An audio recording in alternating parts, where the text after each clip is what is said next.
that crowd. They know who it is. They know the name. The next generation, indeed. Next gen. That's his nickname. What's up, Steelers fans? I'm sure you enjoyed watching the Steelers return to their winning ways versus the Cincy Bengals this afternoon. Before I get into it, I want to give a shout out to my dad for this lovely birthday gift that I'm wearing, this Joey Porter Jr. jersey. You know that thing where a relative knows one thing about you, and for the rest of time, every gift they get you is a reflection of that one piece of knowledge they have about you? That actually works out when there is actually only one aspect to your personality, and as you can see around me, football is basically all I have, and I think every birthday my dad gets me a new Steelers jersey, and he knew Joey Porter was my favorite. I'm pretty sure moments after the draft pick was announced, I texted my dad that I can die happy now. And kudos to him for remembering and converting that into a gift for him. There was a lot of talk this week about certain stats that indicate that Jaylen Warren is the best statistical running back in the NFL throughout the month of November. And, you know, I pushed back a little bit against that on Twitter. I basically said that he wouldn't be this productive. Jaylen wouldn't be this productive if he were headlining a room on his own. That his productivity is largely a factor of being a change of pace back, playing off of Najee.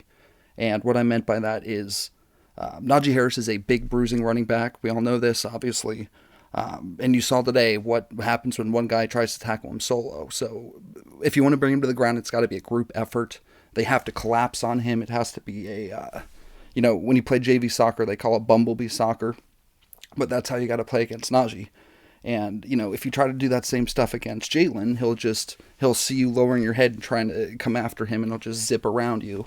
I think a lot of people forget that a lot of Jaylen Warren's yardage and a lot of the stats that are, in fact, impressive, and, you know, the tape's impressive. I'm not taking anything away from Jaylen. I think he's a great running back.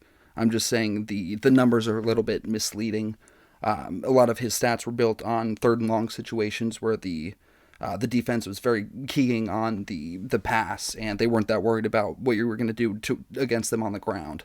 But now I think you're seeing that the story is out on Warren a little bit. He's no longer some unknown, undrafted guy, and now defenses are game planning for him. They're looking at him on tape. They're thinking about how to stop him. And on the other side of it, not to take anything away from Najee, who had a 100-yard rushing day before he had that last negative 1-yard carry that pushed him back down to 99. I think a little bit of his success today may have been a factor of the defense keying on Jaylen Warren's running style. So that more physical bruising style, they weren't as prepared for it. So that's just an illustration of the change of pace factor. The defense is ready for one thing, you show them something else, and they have to adjust on the fly. And speaking of a bruising guy, Darnell Washington always seems to do damage when he's got the ball in his hands. And he also had that block on Najee's touchdown that opened the door for him. Held it almost a second too long, but he was lucky that holding flag got picked up there, and that touchdown stood because the Steelers certainly needed every point they got today. Obviously, the biggest storyline of the week was the shift in the offensive brain trust, with Matt Canada relieved of his duties, and running backs coach Eddie Faulkner stepping into the offensive coordinator role, while Mike Sullivan, the quarterbacks coach, assumed the play calling duties. It's a little bit of a confusing move because Sullivan has in his career done it before, has called plays, but he was removed from that mantle and fired as an offensive coordinator, and when he took a demotion, it was with the understanding that he wouldn't be performing that duty anymore. So if the Steelers didn't trust him to do it when they hired him, I'm not sure what would change in the interval. A lot of people saying that the shackles would be taken off of Kenny, that he would be allowed to be his own true self. I was worried that would lead to 3 interceptions like we saw in the Jets game. I can admit when I'm wrong. I'm the first to admit when I'm wrong. And I was pleasantly surprised at his performance today, especially through the air. He got off to a hot start on that first play to Freiermuth over the middle. And that's been the biggest thing that people have been screaming about is over the middle. So I don't know why Cincy wasn't, sitting dead red on that fastball. My favorite play of the day was the slot fade to Pickens up the left sideline. They put him in the slot so Mike Hilton would have to try to carry him vertically, which Mike Hilton's a guy that we have a lot of familiarity with around here, both as a fan base and as a coaching staff. So they knew that was going to be a mismatch, and a good scheme around it with a hitch from Austin, and I believe DJ was running a quick out to get the rest of the field to break off short. There was a little bit of hands with Pickens, maybe a little bit of push off against Hilton there, but I don't think enough to throw a flag on. The play that I do have a gripe on is there should have been a touchdown in the back of the end zone to Deontay, because we all saw that play yesterday in Michigan, Ohio State, and it was a touchdown then. Charles Davis was given some song and dance about how the catch has to survive the ground, and Steelers fans all know very well that rule changed after Jesse James. So we know that that's not part of the catch. In real time, I can understand why it was called as it was, but as they showed it down, he really did have 3 full feet down before that ball was knocked out.